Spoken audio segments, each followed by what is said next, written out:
The big thing that I dug into this week was Nioh 2.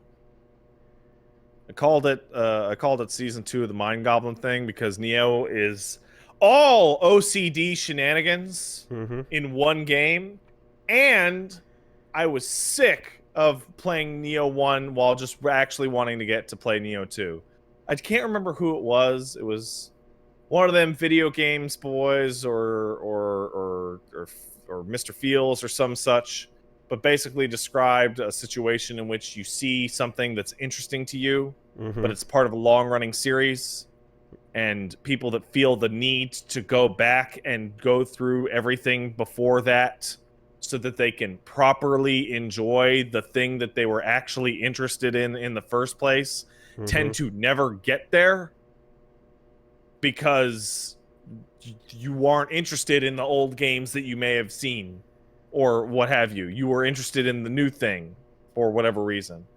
I And I ain't gonna. kind of sorry after I you. No, just gonna say I ain't defending any JoJo part skipping, No. No. but I'll start at P3 all day. Yeah. Fuck You you. know, I think the most controversial thing you've ever said that was the angriest I think I've ever been about like an opinion that you had is when you looked me dead in the eyes and said Castlevania starts at Symphony of the Night. And like that was like 15 years ago and I'm still mad. Yeah, you've never let it go. Like, oh my god, it's like the stupidest thing you've ever said. Anyway,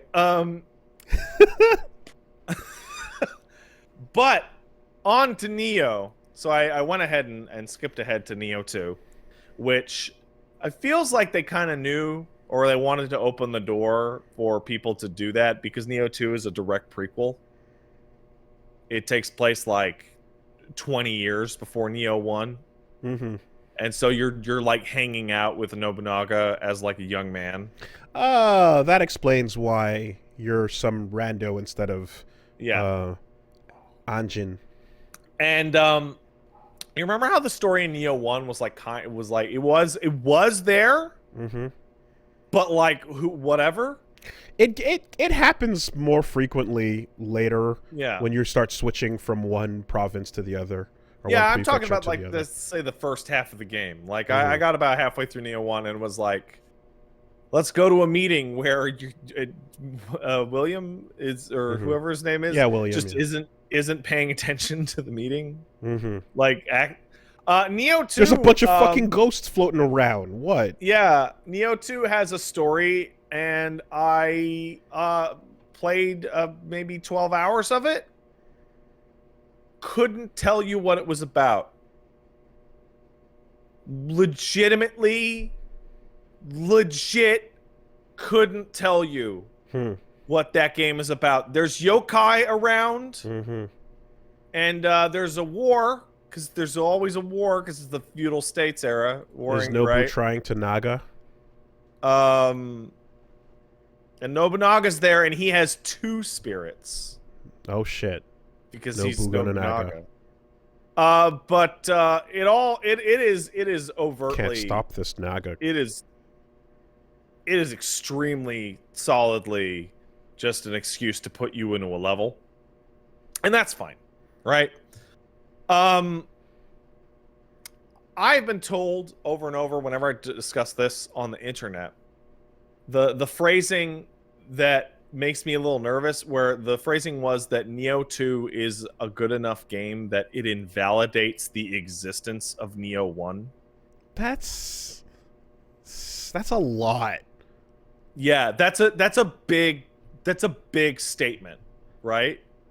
I mean, I responded to you're talking about jumping into Neo 2, which I wanted to do as well, by explaining that I'm like, but the thing is, I'm currently like, or at least when I like left off because I switched over to fucking do the Dark Souls stuff, but I'm enjoying going through Neo 1 and I'm enjoying using a Kusarigama Gamma, and like I expect it's going to be great in 2 because I hear so much about it, but I really don't think it's a slog.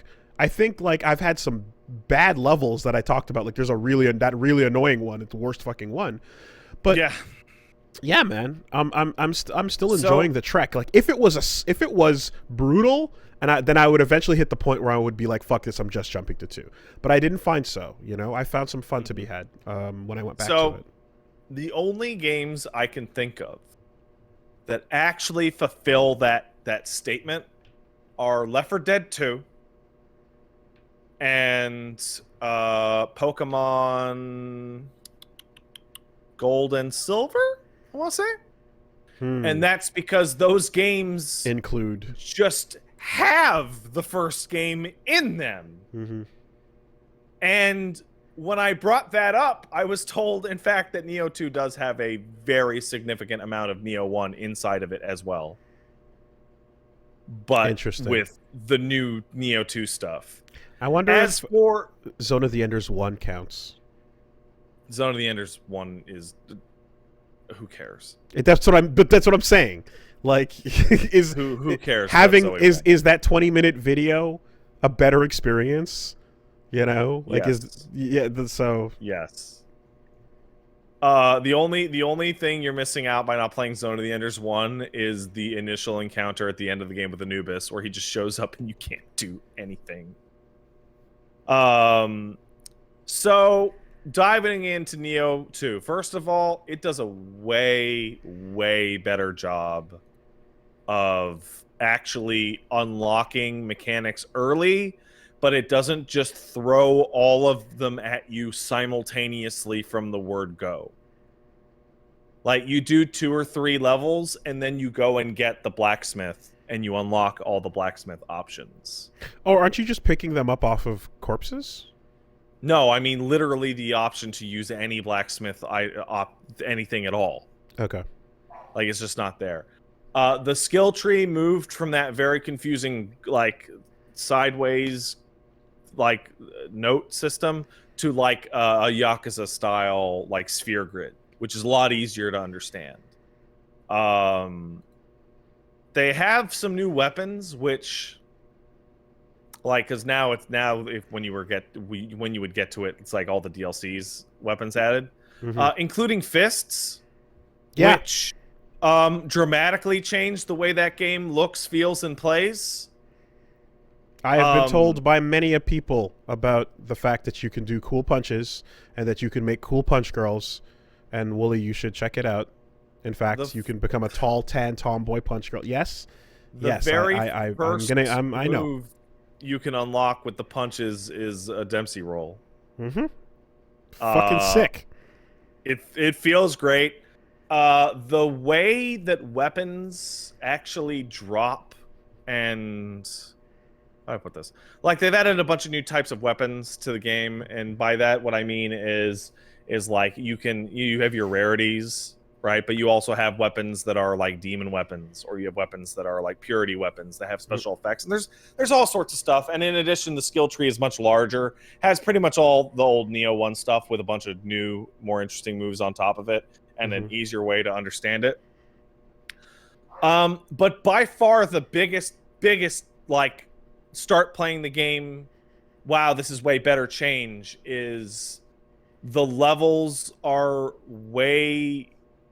they're just way better, and they have a way wider variety of enemies in them. Once you got, I don't know, let's say 5 to 10 hours into Nioh 1, you're like, I think I might have seen every single thing this game has to offer. And I will just continue to be going through pretty lackluster levels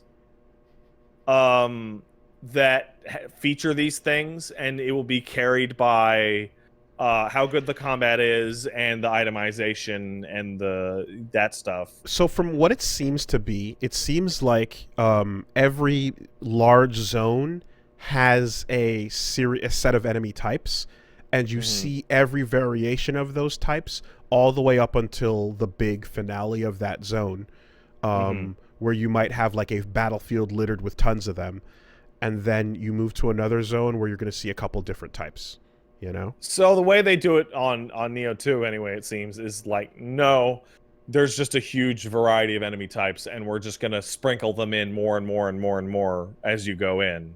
Okay. and it will have a wider variety. And it has a way wider variety of yokai in particular. Like, you fight way more yokai in this game, and it's awesome. And there's new mechanics with dealing with the purification and all this.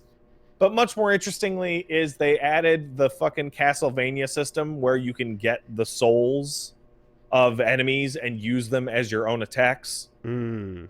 So, the standard yokai, the big guy with the sword in his one hand and the horn.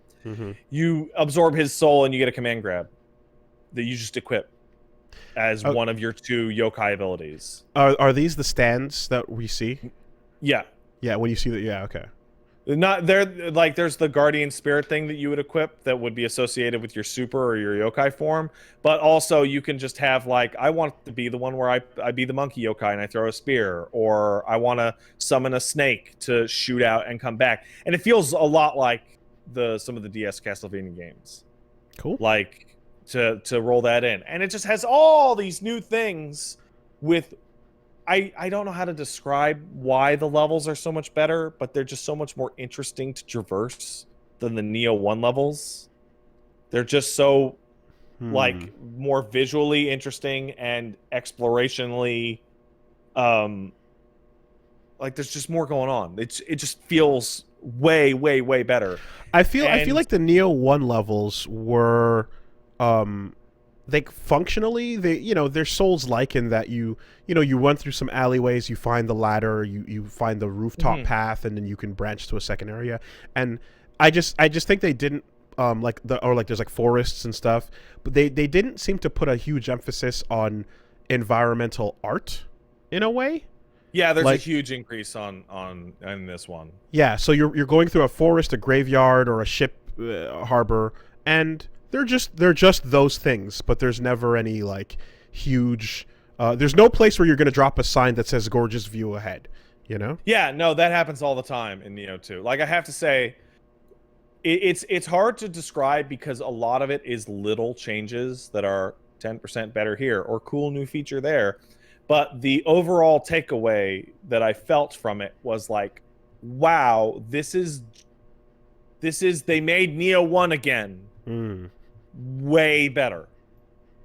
Like, just substantially much, much better. And I can understand more why people say that it kind of invalidates Nioh 1, because it's like, look at Devil May Cry 1 and Devil May Cry 3, right? Does Devil May Cry 3 invalidate Devil May Cry 1? No. Because they're very different games, right? Nioh 1 and Nioh 2 are not very different games. They're like almost exactly the same, except one has all the new stuff in it. Okay.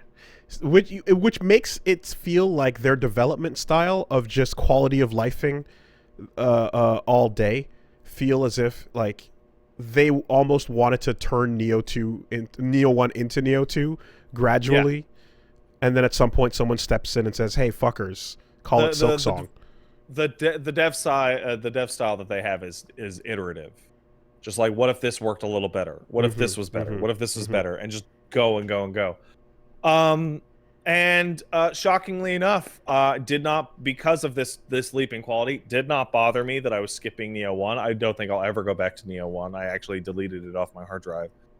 And I ended up playing about, I don't know, like 12 hours of it on stream, and suddenly I was doing a side mission in a forest that had been reused a couple times, and I got to the same boss that I had just stomped earlier, and I was hit with this overwhelming feeling, this completely intense, overwhelming feeling of, man, I don't want to play Nioh 2 anymore. Why? And it's a fun little thing that you get to have that is specific to people that are having issues with something due to a mentally disordered state. Nioh's inventory stuff made me anxious. Nioh's leveling stuff made me anxious. Nioh's progression and all these things that made me anxious, right? And that's kind of one of the reasons that I did the Mind Goblin series, to deal with these anxious things about itemization or progression or leveling or what have you. And didn't encounter any of that. Was not upset, anxious, worried, anything about any of these things in Nioh 2. And with this cloud of mental uncertainty removed, I could then look at it and go, oh, wow, I also don't like the way you level up in this game. It's not just that it makes me anxious. I also just really dislike it.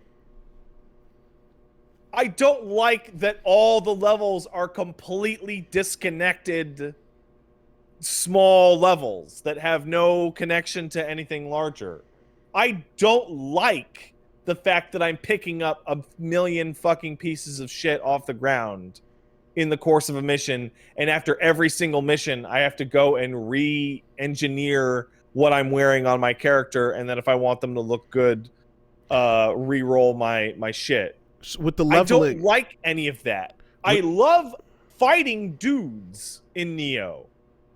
I fucking love fighting dudes in Nioh. Just to all the rest of it, I don't like it. To go back to the leveling, are you referring to the part where, like, when you put 1 point into, like, I don't know, like strength or, you know, ninja skills or whatever, how it spreads into like 5 or 6 different unique stats?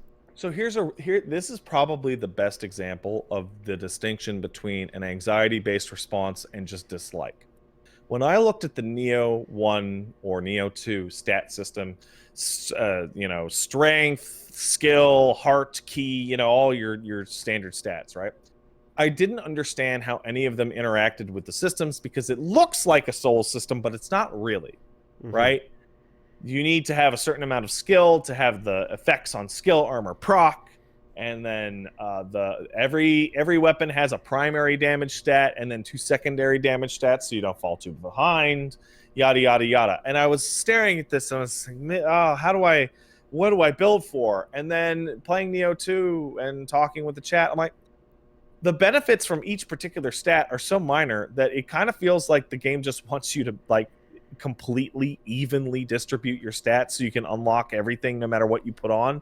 And then once you completely lock into a dead set path, just pump 1 or 2 stats to infinity, right? To get the most bonus out of it. It didn't feel like that way to me. I felt like I would pump the weapon. I'd pump the stat that, like, helped my weapon the most. So I think I was pumping skill for my specific weapon to increase the damage on it, and then, like, you know, body and heart or stamina or so, like, every now and then. But then, like, when I got a spell that I wanted to cast that I unlocked through my other tab with the, like, you know, you finally earn however many samurai points or whatever, and, like, I got a spell that I was like, okay, cool, I like casting this. Now I'm gonna put my spirit up so that I can do more casts of this spell, and that'll also work better in synergy with the particular animal I want to fuse to my weapon, you know? So it's similar to how when in the Souls games, it was kind of like, okay, well, put your dex to like 14 if you see something that's at 14 that you want to swing around for a bit, but you can ignore it until you pick something else up that has a 16, and then you can go to 16, you know? Yeah, except I just leveled everything to 10 and was able to wear everything that I ever encountered. You just went pancake? And the statistical bonuses from these things were like sub 1 percentile in some cases per point. So it was just more worthwhile to me to just literally level it 1 1 1 1 1 1 in every direction. Yeah. And after doing that and having no problems whatsoever, I'm like looking at this, I'm like, just take this whole fucking system out. I don't care about it. I'm not actually engaging with it. I'm not thinking about it at all. Interesting. Okay. If it's just there to be ignored or minimized, yeah, get rid of it. I didn't have that at all. I had a very pointed goal to work towards with my levels that was, you know, like, for example, my secondary weapon was a hammer, and I wanted that hammer to just delete things as much as possible when I pulled it out in like for a brief moment. Mm-hmm. And so yeah, like I pumped stats towards that, and then spent some time doing the right what's it called, familiarity fusion. Mm-hmm. You know, to like, so like there's a whole thing of like I had two goals in mind: single swing of this hammer, at top damage, whatever the case is, and then Kusarigama doing great key pulse bonuses and demon damage. You know, so I was like, I feel like I'm able to level up specific things by like putting the stat towards where I want it to be, and then going back into the workshop and being like, okay, what kind of weapon would work best with this stuff, with these numbers.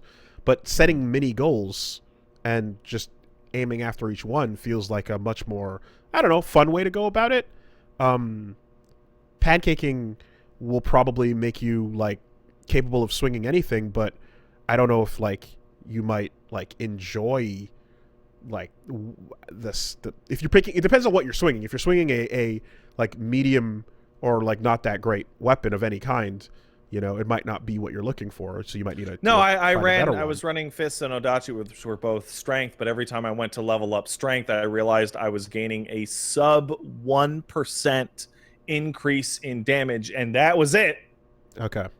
So like, and I'm of the opinion any increase in damage that's like less than 20% at the end of the day, like who cares, right?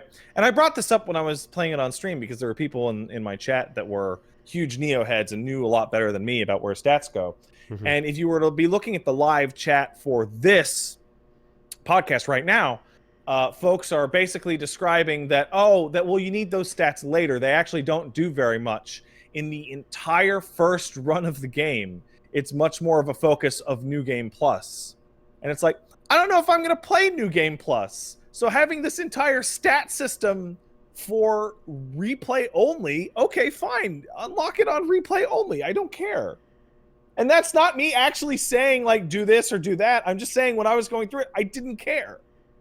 I don't like the system where you unlock weird modificative effects for specific moves, where this one move does more damage but takes more stamina, and you have to equip every single one of those modifiers per piece, per move, per stance. Like, that's annoying. I don't care about that. It's interesting because I feel like this is a bit of the opposite problem I had with onboarding in Monster Hunter the other day. Mm-hmm. Where like the complexity of the flat system was a lot, and I just didn't remember like so many things that were like required for you to go out into the field that were not combat related. Right. And in this particular case, I like fine-tuning a moveset. I enjoy that in the same way that God Hand is fun to fine-tune a moveset, you know? Oh, no, I totally agree. And I like switching the moves around. I'm talking about a new system that's in Nioh 2, where you're not changing anything about the move. You're changing a minor degree of like you're changing, like, I want this strong attack in high stance to do 1.2 times more damage, but also use more stamina. Okay. Like, that's boring as shit. And one of the skill trees that you get for free is like almost nothing but those kinds of changes, where I was literally unlocking them and leaving them alone so I could just get to like a one move real and one buff. stance has a change made to it. Yeah. Okay. I was left with this thing of every time I'm actually fighting dudes in Nioh, I'm having a great time. Well, I'm exploring a level and I'm fighting people and I'm doing all that. And anytime I'm doing anything else, I'm really bored. No longer anxious, just bored. And the most consistent advice of just ignore that, it doesn't matter until you've beaten the game, is kind of infuriating, because I still have to manage my inventory. Mm-hmm. I still have to put points into leveling up, and seeing that it doesn't really do anything until like post end game is really frustrating. Is the um is the drastic difference between the weapons you pick up affecting and like how that affects your stats not like was that not enough for like what you were Well, I looking mean, for? I found a purple pair of fists that could talk to me, and I did not move off those fists until I found a better purple pair of fists that talked to me. Mm-hmm. Um, at which point I'm like, why not just have the?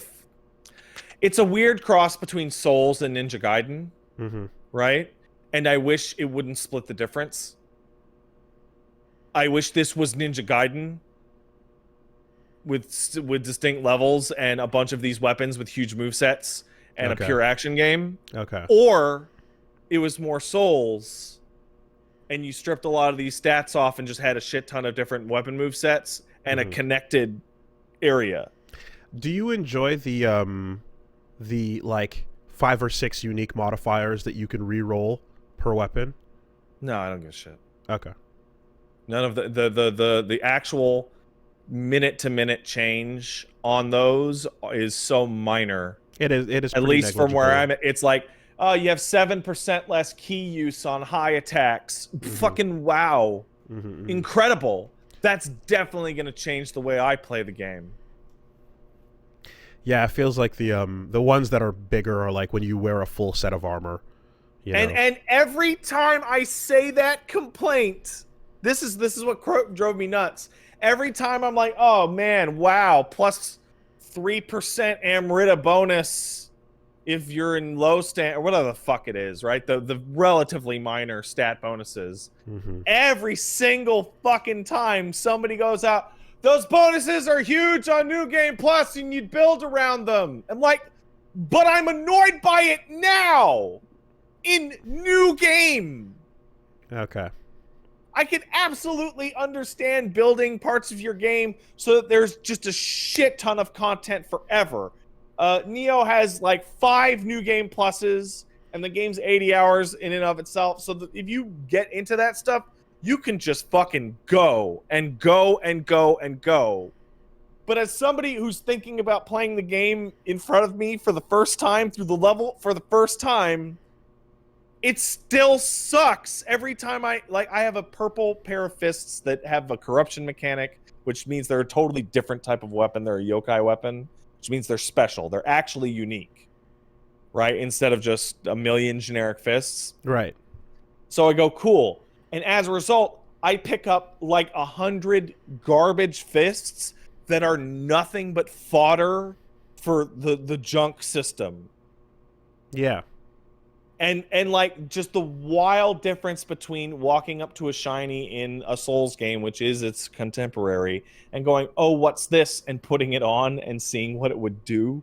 Yeah. Compared to mashing over every single piece Yeah. of garbage Okay. Yeah. to throw it away near the end of the fucking stage. That I do agree Sucks. with, and the fact that you can, I mean, there's ways to negate it with like, I think like auto selling. Like if you pick up a piece of gear that is common or shit in tier, you can auto sell it, you know, as in a batch selection process. That is definitely true. That there's magic lost where instead of going up and picking up Velka's rapier, you're picking up another of many rapiers and you're hoping for a good color on it. It was also a part of Transformers with the crafting system in that I was like, I don't enjoy the feed of tons and tons and tons of weapons into this. Like that is annoying. I agree. Every single time you have a special, unique, legendary weapon, it like, well, you have to pick up everything to find out if that's what you're getting here, Right. But like I hit a point where it's like I'm not gonna swing around anything that's less than a purple ever. Yeah, ever. yeah, exactly. And I saw some folks saying, well, it's a looter game. It's like Diablo or Borderlands, and that's not true. In Diablo, you have this problem to a degree But straight up from minute one, the types of bonuses that you're getting on Diablo gear are a little more outlandish. You'll get like a fucking sword at like level 10 that has like 20% life leech on it or something, right? It's more. But also Diablo does have that problem of like once you get something really good, I'm like, cool, now I get to just trash every 80, single 80 piece of garbage gear swords. Yeah. for 2-3 hours. They have In Borderlands, the guns actually shoot differently. So even if they're not statistically all that varying, like there's a difference between a TDUR gun or a Malawan gun that I would want to fuck with. at bare In minimum. Nioh, I'm just picking up shittier weapons of the gun, the weapon I already have for 5 hours. At bare minimum, at least the quality of life stuff lets you, again, like auto sort all the trash and it just sells it right away. And anything that's better than what you're holding, but you don't want to switch to, you can soul match. You know, so like they do put like systems to deal with the junk, but the junk exists. Yeah, yeah.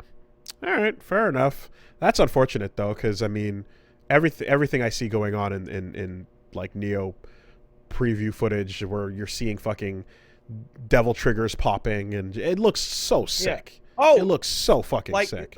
It's probably the best action game they have made since like Ninja Gaiden Black. Like it's absolutely like actually fighting enemies and going through stages is absolutely incredible. It's just absolutely everything that is not fighting enemies and going through stages is a total drag. And I can absolutely understand having all these cool systems for post-game or optimal play or harder stuff. But at the early game, it matters so little that it's just busy work. Right? Now, I'm sure at the end of this podcast, I'm going to go look at Twitter and somebody is going to describe that not only is there an auto pickup system, there's an auto sell or auto dismantle system so that I literally just can ignore everything under a purple or a special. And if that would be really convenient and would genuinely increase my enjoyment with the game, but it also makes me like genuinely ask if so much of the stuff your game is dropping is garbage, stop dropping it. Getting an absolute, like in terms of loot, getting an absolute plethora of like 1925 weapons, of which one is okay maybe if you fuse it into something, and the rest are all garbage, is way less interesting to me than it dropping 2 and 1 is kind of cool or interesting. Sure. Like that is a more FromSoft approach. If I'm going to play any game and there are items that I'm going to pick up that everybody knows I'm never going to use, it should just turn into money the instant I touch it. Yeah. I don't mean set up the flow chart of what rarities I want to auto sell, ignore, and auto sell. I mean, it should literally just drop cash instead. Because if you can make it effectively just do that, then like, you know, it will make it'll make the experience smoother. Like this is kind of a larger thing that I have with any game that has loot whatsoever. Shitty loot shouldn't drop ever. Just make it the resource broken down. It either make it the good thing that you actually want, or somebody could, right? You look at it and you go, oh, I'm not a big fan of that, but I can see why somebody would really want that. Yeah. Or make it just drop directly into a resource that you can use on your other stuff. I don't like crafting in games, so I'm very down for that minimized completely. I didn't think that I liked crafting in games. As I sit here during this podcast, having made 150, what are these called? Rarefied Psychon Bavarois through this fucking macro I built through a third-party application in 14 so that I can one-button it and watch Law and Order while I fucking craft purple script shit. Shout out to fucking Team Craft. Your app is incredible. Thank you for making a crafting simulator to simulate all that shit. Question: is Um, this at all like when I was talking about Warframe and how I just wanted one cool one that I would be happy with, and it is actually there's a definite similarity to that. instead of collecting like a whole ton of them, and Warframe has this issue where it's like it's a free to play game, so you definitely want to keep putting out new stuff that people can go and get. And Warframe and Monster Hunter have a lot of similarities, and to me, sidestep this problem in that you're not farming for drops of guns almost ever or weapons. You're farming for the materials to build whatever the fuck you want. mm-hmm. Now, I'm sure someone is going to tell me in about 10 seconds, actually, Pat, you can build the weapons that you want in Nioh. You just have to take this base weapon and then fuse it into this with the dismantled pieces of this and that. And what I was like, yeah, but that's also associated with all this garbage.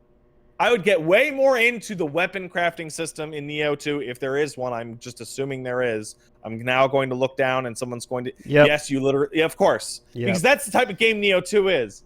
Every time I say something, leave nothing on the table. There. Leave nothing on the table. It'll let you craft your super weapon if you want to put it all together. I would be so much more interested in making weapons in Nioh 2 if I wasn't constantly drowning in garbage. If enemies were dropping materials for a weapon system, and that weapon system was the way to make the good weapons. Well, so now the question is, of course, is like, this is bad enough that it's making you drop off. No, it made me drop off on camera. Okay. Because it went from tons of excitement and playing it every day to now I kind of want to play it once or twice a week in dead silence, because every time I go to my inventory screen, I scowl and it kind of sours my mood.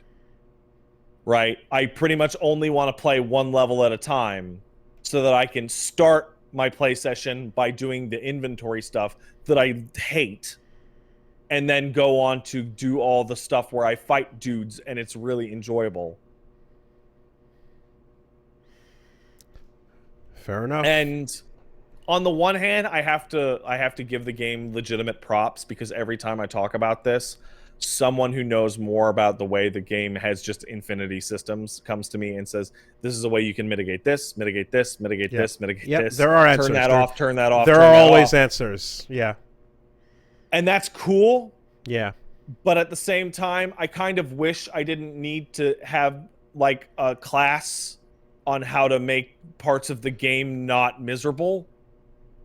I mean, I think I it wasn't long ago when I talked about returning to Nioh 1 for the first time and just like eyeballs bugging out of my face on what points were what and how you upgraded what in what scroll tab. It just gives you so much to drown in, and it asks you to only care about that which is catching your eye, you know?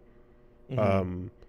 Do you want to go talk to the fucking blacksmith's daughter and get discounts on your crafting, specifically in the soul match section?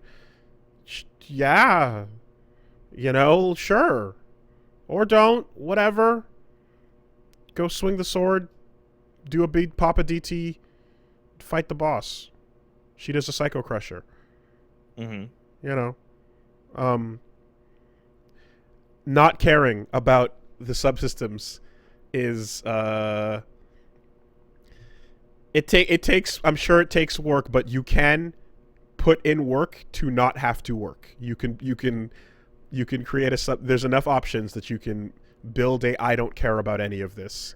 Now there's obviously, I mean, I'm seeing the people talking about it, and I guess that's fair, because like as I am describing how much I don't care about the Nioh subsystems, in the background I'm using my mouse to click an automated process that is only possible because I so dove deep into the subsystems of a different game that I have a third-party simulator app that I have learned to math out crafting bullshit in, right?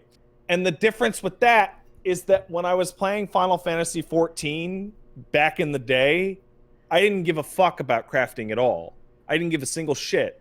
I had been playing the game for like 3 years before I got into crafting stuff. And I think that the crafting in this game is enjoyable, but that's not even the point. What did I actually like to do in 14? I like to do the dungeons, and I like to do the trials, and I like the story, right? So I was invested and then wanted to go more. When I play Nioh 2, I just wanted to fight levels and fight bosses. And the game constantly goes, but you want all this garbage you could craft into this thing that you don't care? I'm like, no, I don't, actually. I don't at all. And like, if Nioh 2 was a game that was like a normal action game, and then you beat it, and then all the stuff that only matters in New Game Plus unlocked, I would lose my shit. I would go, wow, this is great. Now that I beat the game, and if I want to dive deeper into it, I can craft whatever kind of weapon I want, and I can go farm this for the, oh wow. But instead, when I'm going through the levels normally the first time, and I just want to enjoy the levels, it just keeps coming into my frame of view and go, hey man, do you want all this garbage? Like, no, I don't. It sounds I want to like see what the boss at the end of the level is. It kind of sounds like you've defeated your goblin, but created a new one. But this one is not powered by anxiety. Well, that's not a goblin then. It's a goblin goblins are anxiety based. That's the mind goblin is just a fun little term Paige invented when I was like the original version of this was you have to sleep with the bed like an envelope. And she said, why, Pat? Does it keep the goblins asleep? And I went, what goblins? What are you talking about? And she's like, your bed, because you have to do it. I'm like, yes, you have to do it. You have to do it like this. You have to. And that was a compulsive anxiety thing. Yeah. This is just so, dislike. Yeah, so then it's a gnome. You got a mind gnome then. Sure, whatever you want to call it. And the mind gnome doesn't feed on anxiety. It feeds on annoyance. Annoyance, and like if that annoyance has a solution, which is like pay the gnome no mind, just ignore the gnome and you'll be fine. But you can't ignore the gnome. You can't ignore the gnome because your inventory fills up. But you can, but it's in your face enough that it's gonna bother you. So yes, you've summoned a gnome. You've defeated the goblins. So later tonight, I'm probably after this discussion, I'm probably gonna load up Nioh 2 again.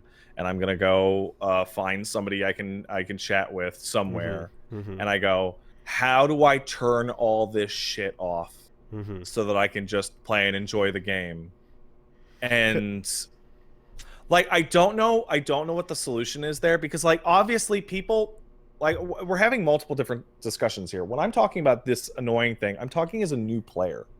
People that have played Nioh 2 to death for 100, 200, 300 hours and have made completely busted, fucked up builds to fight super bosses with. Like, of course you love that stuff. That's part of the game that has a lot of depth to it that you really enjoy. But I'm not talking about that. I'm talking about I'm going through this level for the first time, and all of these things don't really have that much of a statistical advantage, even if I wanted to get into them. And it's just this constant, ever-present, like, pop-up ad on my screen going, hey, do you want to sort your inventory, etc. One of the things that Monster Hunter has done every single time it comes out is it tries to minimize that level of frustration of how much do you actually need to gather in between fighting monsters. How much do you actually need to, what is the actual payoff for going out and getting stuff?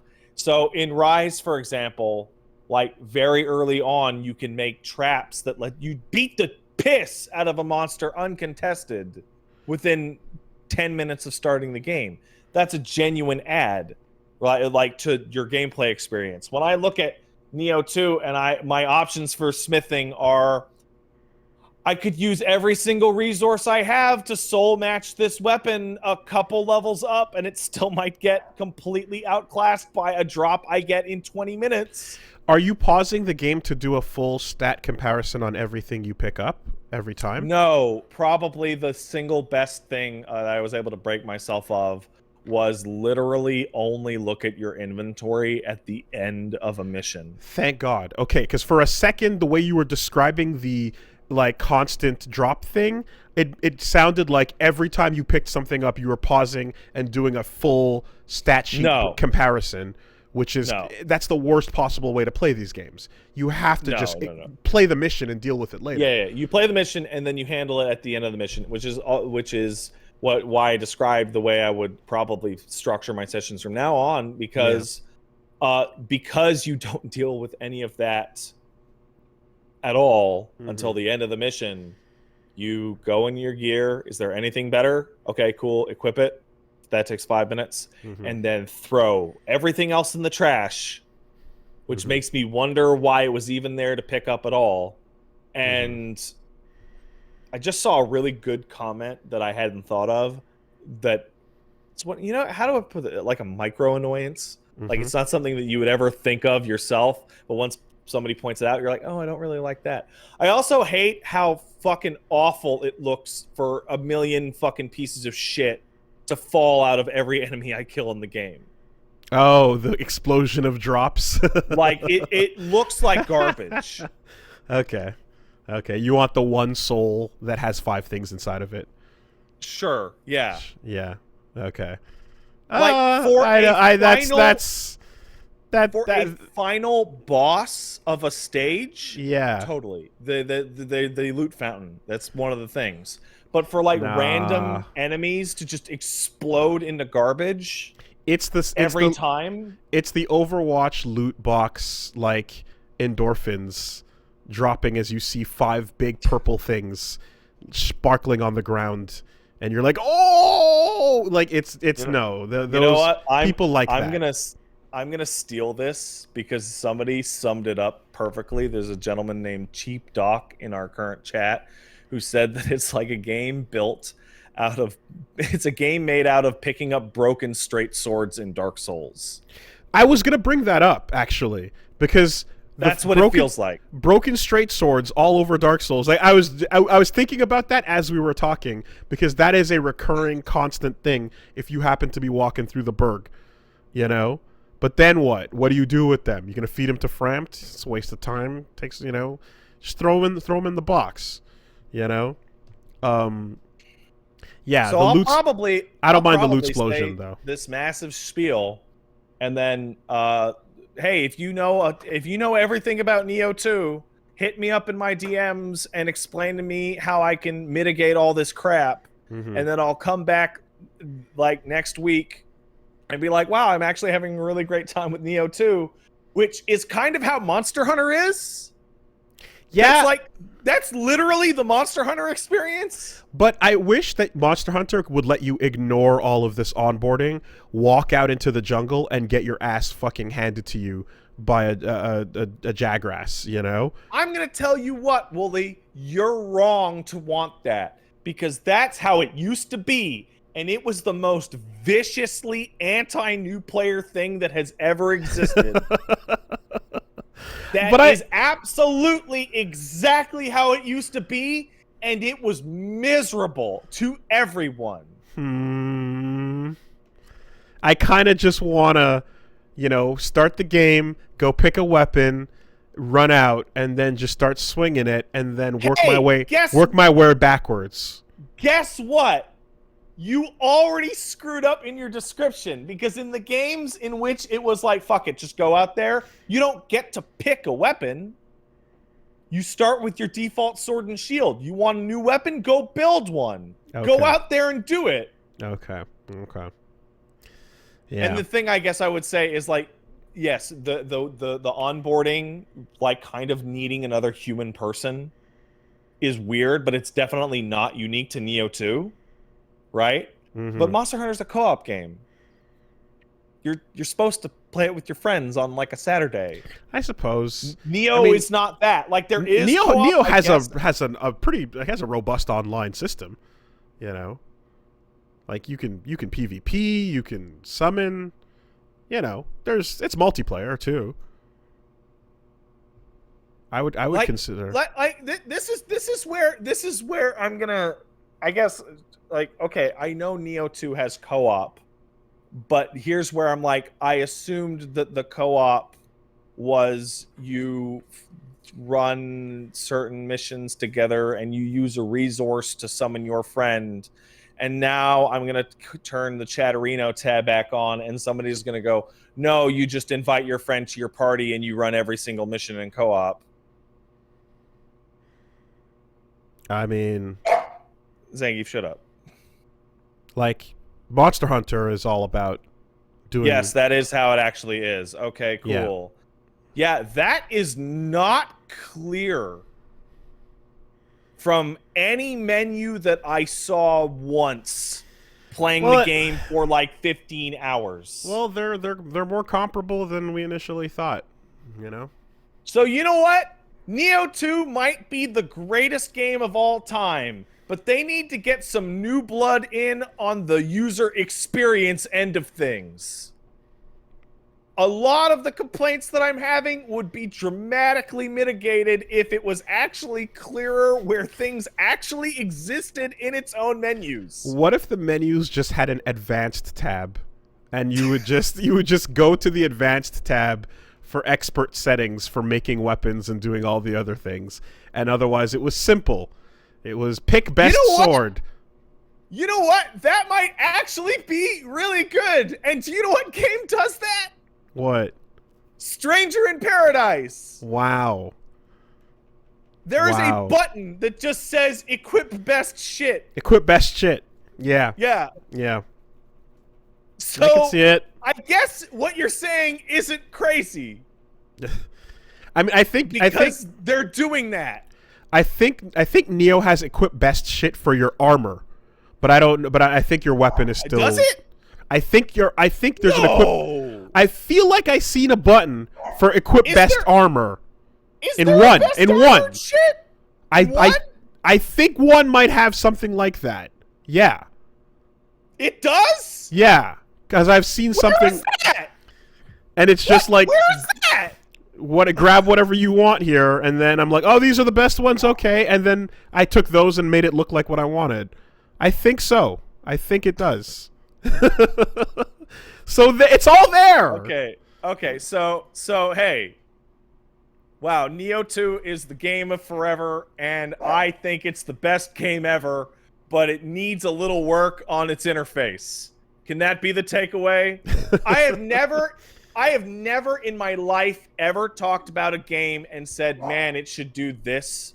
And somebody goes, it does do that! Yeah, so you know what than this game. You know what the final update is, right? The final update for Nioh 2 is press tilde to bring down a command prompt, make it yourself. What do you want? Yeah. Make it yourself. Sure. You can code it. All right. Straight up.